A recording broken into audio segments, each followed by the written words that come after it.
hozir hamma U17 ni ko'ryapti. Bu yerda mana Abdumalik mana hozir bilamiz, qaranglar. Mana shu Abdumalik mana Real Hit degan ko'rsatuv bo'ladi bilsanglar. O'sha menga muxlis bo'lib qaranglar, ko'rsatuv qilardi ekan. Mana hit paradirimiz boshlandi Rim shahrida. Do'stlar, Kimga ovoz berasiz? Abdumalik hit parad boshladi. Davay. Siz kimga ovoz berasiz? Men Ulug'bek Rahmatullayevga. Qaysi qo'shiq? Qirmizi olma. Ayting. Qirmizi olma.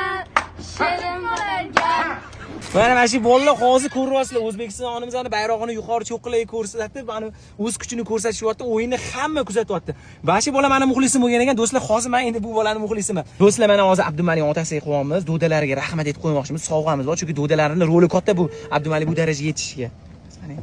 Assalomu alaykum. Charchamayapsizmi aka, bezovta qilmadimmi? Yo'q. Men ismim Jahongir, men Sarg'i bolaman. Yaxshimisiz? Tuzumisiz aka? Abdumalikning otalari bo'lasizmi? Aka, tabriklayman shunaqa farzandni o'stirganingizga.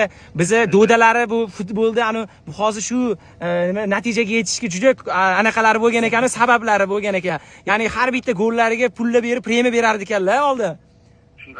O'shaning uchun men bugun xudo xolasa meni nomimdan do'dalarga bitta sovg'a jo'natamiz. Hozir videoga olamiz. Albatta keyin videoni ko'rasizlar. Endi farzandingizga nima deyman? Omad tilaymiz, biz ham pattishka edamiz. Iloyim xudo xolasa Italiyani varvaragini chiqarib yuborishadi. Rahmat.